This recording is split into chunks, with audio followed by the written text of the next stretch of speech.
Hello and welcome back. I am Arumba. Thank you for joining me. Let's play some more of our tutorial campaign with FilthyRobot. How you doing, Filthy? Doing well, man. Good deal. Okay, cool. So let's wrap up our little easy war here before we get ready for our war with England. We should say I like pushing around these little guys. They roll over real quick and give us lots of good stuff. Yeah, they always stockpile their money because they can't really afford to build any buildings, and they just usually end up with like 100 ducats that you get to steal. It's great. That's pretty great. But we should also consider a couple things here. Number one is that how soon after this war do you want to declare war on England?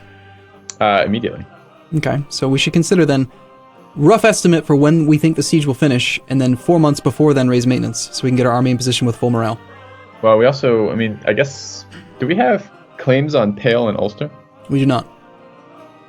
It would be really nice. It'd be really nice to get Ulster, just so that we could have that straight. Yeah, exactly. And we wouldn't have to worry about transporting our troops back and forth.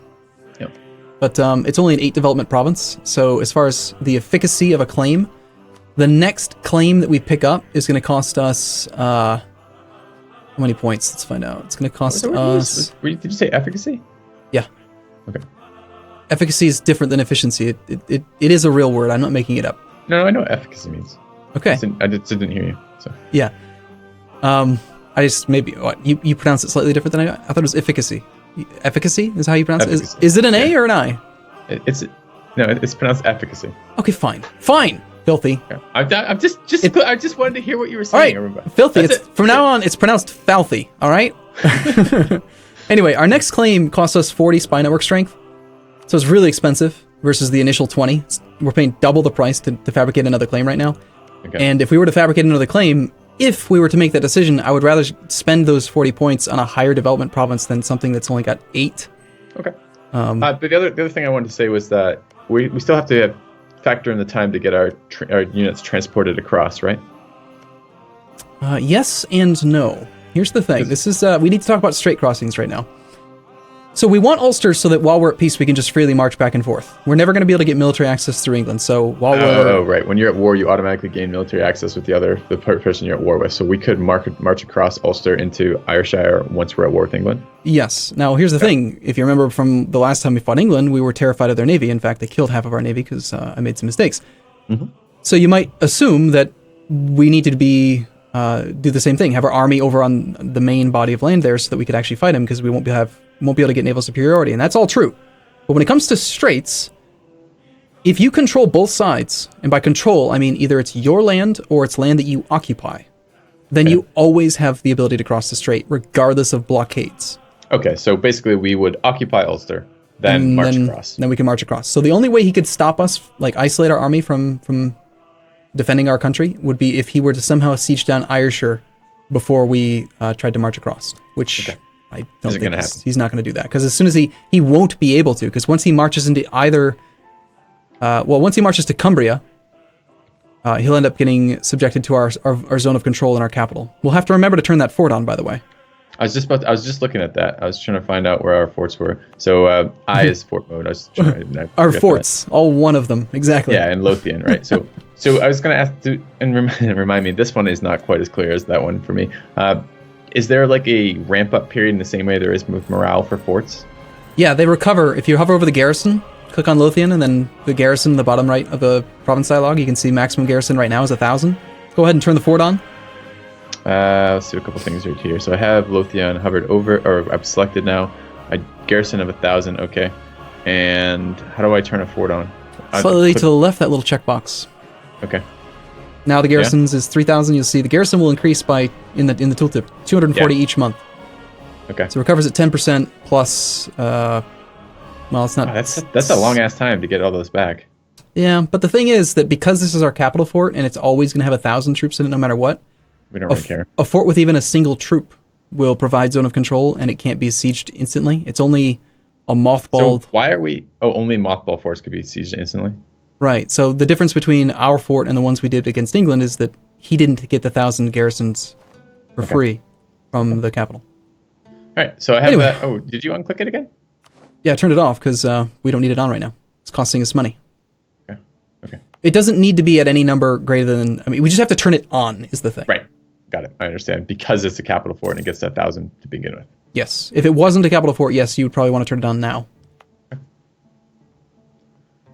Oh, right, and there was one other thought that I had between episodes. Two things. First off, Now that the siege of Kildare is complete and we're no longer suffering attrition there, and we're still at war for a little while, we might as well move the remainder of our army into Kildare. And the reason for that is that they will loot Kildare. They will take money from the province. Oh, excellent. And we didn't want them there earlier because they would suffer attrition during the siege, but now there is no siege, so if they're just going to stand around... as well. Okay. Castile broke their alliance with France. That's got to be interesting because you were talking about way earlier that those two might become problems to each other because they're both big powers. That's kind of good. Yeah. So what just happened there most likely is that because Castile got stronger by picking up the Union over Aragon and Naples, he's now lost his valid rival slots or something, and he's recalculating like who he's allowed to be friends and enemies with, and he's going to end up rivaling France soon, which means we don't get to pick both. We have to pick one or the other. That's fine. I say we pick them apart one at a time, take all their land. All right, let's take a look at the Marital Bliss pop up. Donald's offering to provide a gifted counselor for the Royal Council. Which slot is that? What does it say? What is the name of the counselor? Doesn't fucking say. It says gain a skill 2 Master Recruiter in Loki. Master Recruiter's military. Couldn't that be in this tooltip? That would be useful information. Yeah, I don't know. Yeah. And do we have a level 1 there? Yeah, we have a level 1 advisor. So that would be okay, and you can tell that looking at this. I'm looking at this. All I can see right now is he gives +1 military as opposed to +2 Diplo for our middle one and +1 admin for our top one. Where are you seeing that he is rank 1 versus rank 2 just on that? It's just that number? That is it. Yeah, that is okay. The only way.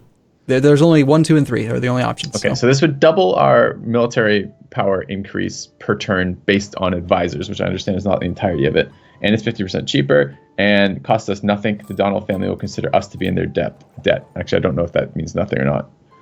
Alternatively, we can gain 5 prestige. We must avoid indebting ourselves to the Donald family. So what does that actually mean to be indebted to a family of this, like this? Does it mean anything?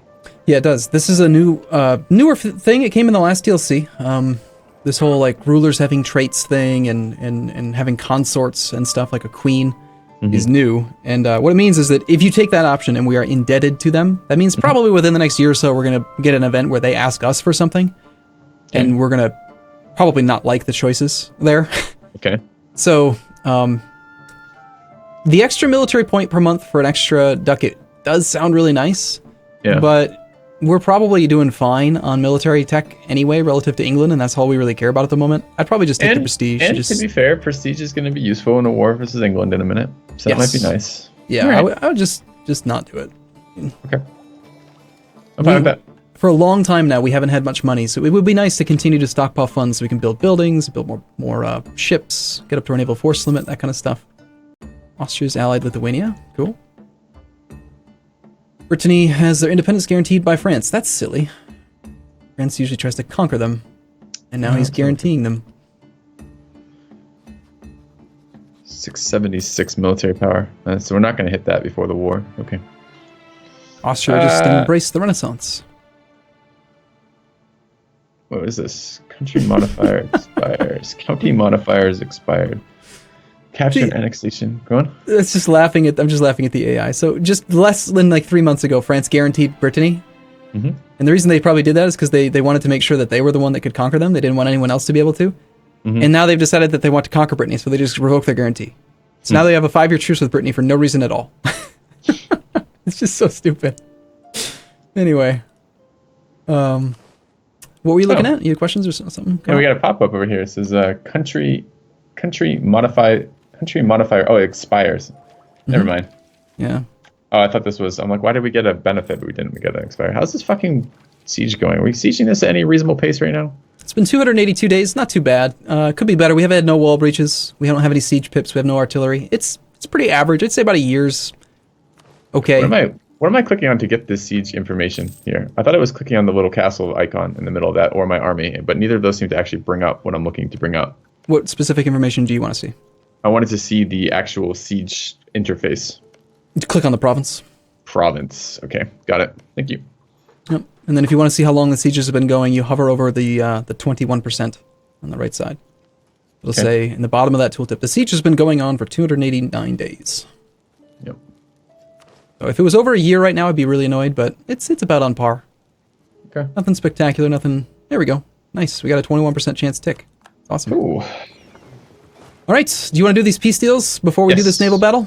I absolutely do. I don't really want to fight their navy, so. Okay, so I am now negotiating with the entire alliance. Cool. I want. Fuck, I haven't done this. I wanted to click on them. Yeah, green means it's part of that. So I want both of their territories. Peace offer value is now at 50. And I want all their fucking gold. I'm into 146. So can I? Was it shift click or do I just have to click it a bunch? Shift click on the plus. Shift click one all the way. Okay. That's only 6. Is there anything else we can take from them besides gold and their land? Not if it makes them cease to exist. Then no. We can't. Okay, that's too bad. We can't link. All right, fair enough. So I'm just gonna send a man. They're gonna be like, yeah, this is a great deal for us because they don't have a choice. Just to confirm, your peace offer value is 70. 65. Where are you getting 70? I am getting a peace deal for 146 gold and both provinces. Yes, me too. And it says peace offer value 65. For me, it says 70. I'm not sure why. Could I possibly? Is there any way I could have something clicked wrong? So both the provinces are green, and when I unclick them, they go blue, and the peace value changes. So in the deal negotiation page, right? So green is selected, and I have 146 ducats in there, and it says 65. It must just be because I had I don't know. I don't know why the numbers would be different. That's really strange. Just send it now. I don't want to do the naval battle, so send it so that tomorrow that navy ceases to exist. They'll just sink their boats for some reason. Good. There they go. They're all dead. All the boats are gone. Excellent. All right, cool. So we finally, after years of planning, have picked apart that nasty little bastard Kildare who snuck in under the wing of England. Okay, we satisfied our mission. We have 2 new missions. One is to get up to 21 land force limit to protect against Denmark. How close to that are we? We are at 17 troops. We have to train up. Oh, where's our 3rd mission? That's the thing. It doesn't have to offer you 3. It only offers the ones that are eligible for you right now. But here's the thing. We wanted to do that recover money mission, right? Yeah. So go ahead and click on Lothian. And then open up the recruit regiment interface. Recruit regiment interface. Don't know that interface. Yes, you do. Mean? Yes, you do. We talked about this last time. The 3 buttons. Slightly to the the right-hand side. Recruit regiment, build ship, and hire mercenaries. Okay, yeah. Okay, and then click on Galaglass Infantry as many times as you can. Over and over and over again. Queue them all up. Check your missions now.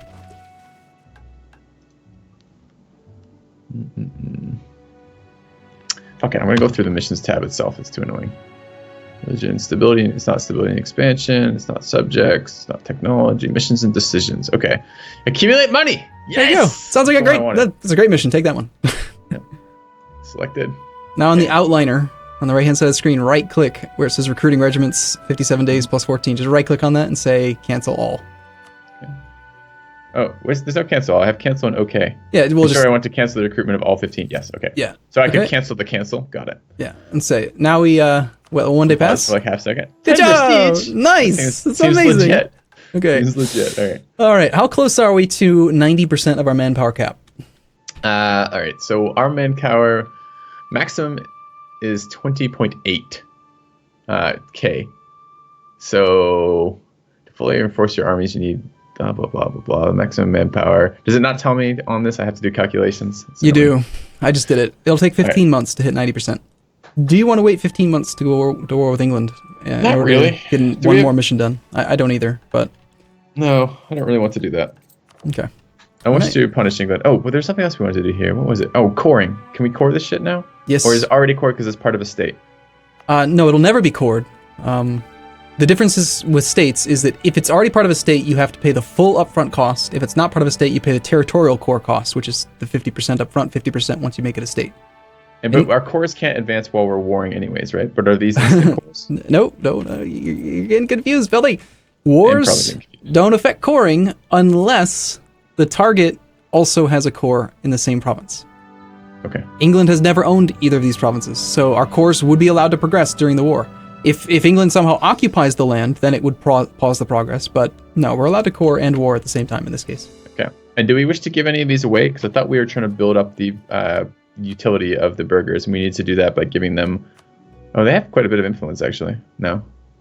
Oh, well, let's see. We just gained 2 provinces. The burghers are not allowed to have Connaught because there's not enough development in that province. It's only 8 development, and it has to have at least 10 to go to the burghers. Okay. How did you determine that? I was just looking at the interface. If you go to the macro builder, press B. Okay. And then you go all the way down to the bottom option, the last tab, Estates. And then you click on burgers. Okay. It'll color the map showing provinces that can be granted. And then you'll notice that there's a red dashed line on Connaught. And it says, one of the following must be true. Development and is not at 10. Okay. But it is true in Gildari. Okay. So,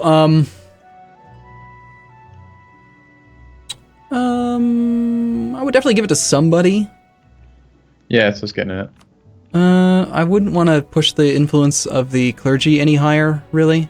But they already have controlled provinces at 40%, so giving the clergy more land actually won't raise their influence. I would probably just give them both to the clergy. I know we want the burghers to be stronger, but the clergy they're going to lower unrest, and the clergy are also going to give us more money right now. So I just give them both to the clergy. Okay, to do that, I do something that I don't recall. You can use the macro builder. Same interface we were just using. Just instead of clicking on burghers, click on clergy, and then click on those provinces. Or you could click on the provinces and do it from there. Oh, that's better. Okay. Do you wish to grant this to the clergy? Increases their loyalty. Influence by 0, and percentages of land by 4 to 33. What? They go from 4.1 to 33 when I give them fucking Clan Ricard? Seems like a high increase. Is that right? Goes up by 41. Oh, there. Up by 4.1. Okay. Yep. Okay. Done. And done. Cool. Nice. All right. So cores are done. Provinces are assigned. Army maintenance is raised. Okay. Then it's time to go march on England. Yeah, let's go park our army.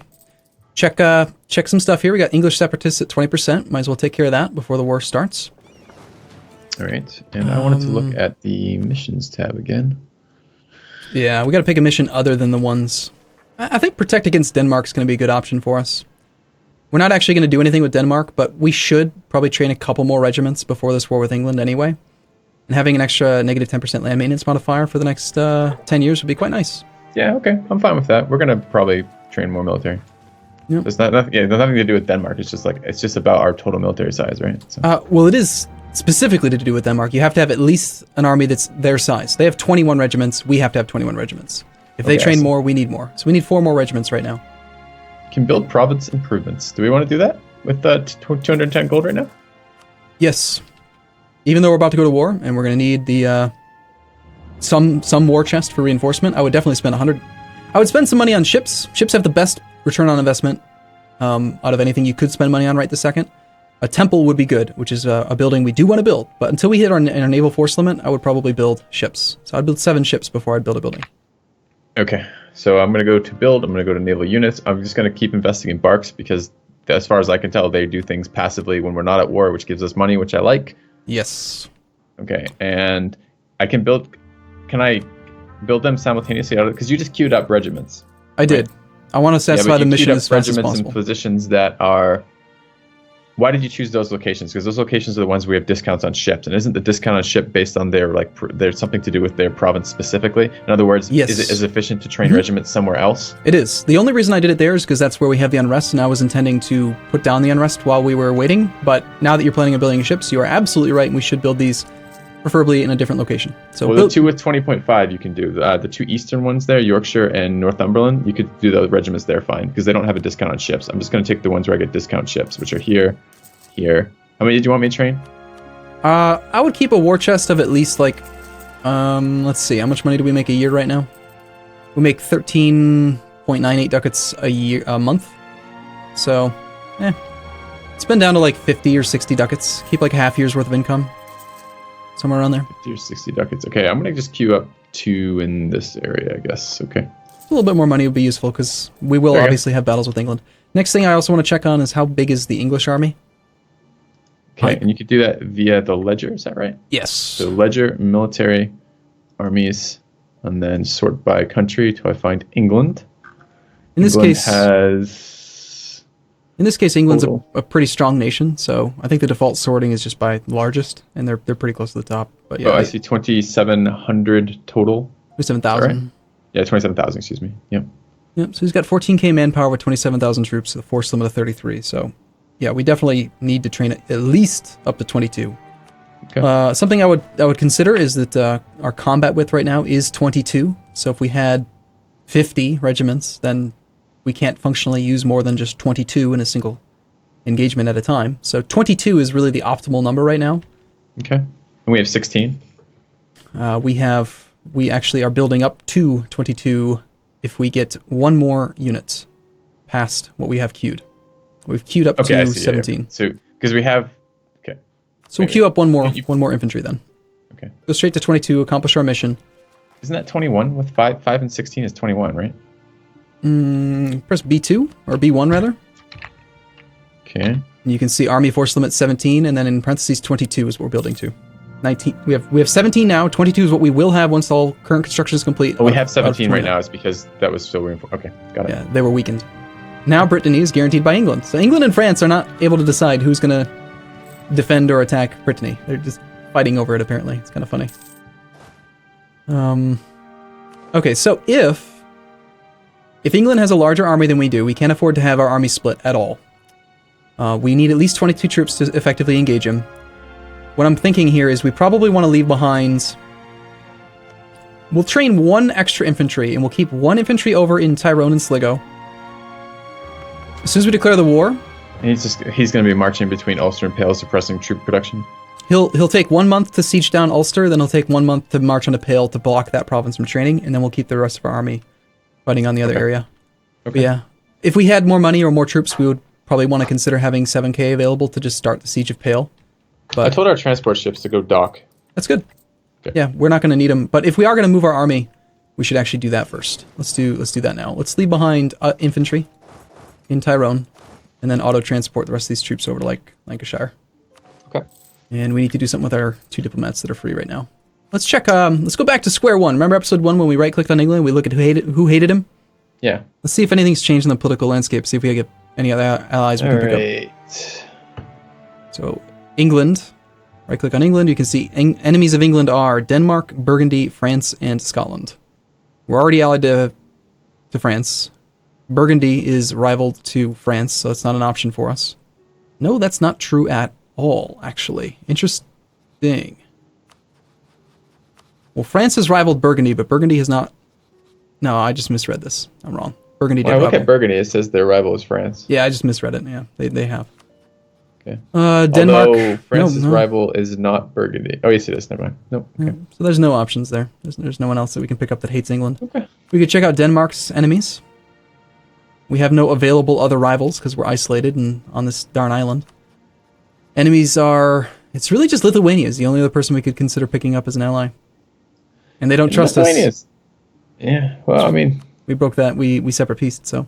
Yeah, so we have nothing to do with these diplomats. All right, we'll send one off then. Fabricating on England, I guess.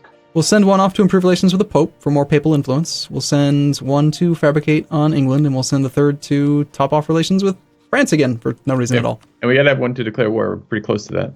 Yeah, but we need to finish training these troops. And one thing I would probably consider here, real quick. Completed a mission, protect against Denmark. Nice. Did they lose troops? Is that what just happened? Because not all of our troops finished, right? No, they all did. They just all popped out. Okay. We have 2 problems, Arumba. First, we have to use a second mission, but second, we have to end this episode. Oh, shoot. That's unfortunate. Yeah. All right. Well, fair enough. I guess we're going to take a break here. Thanks for watching, guys. See you soon. See you in a bit.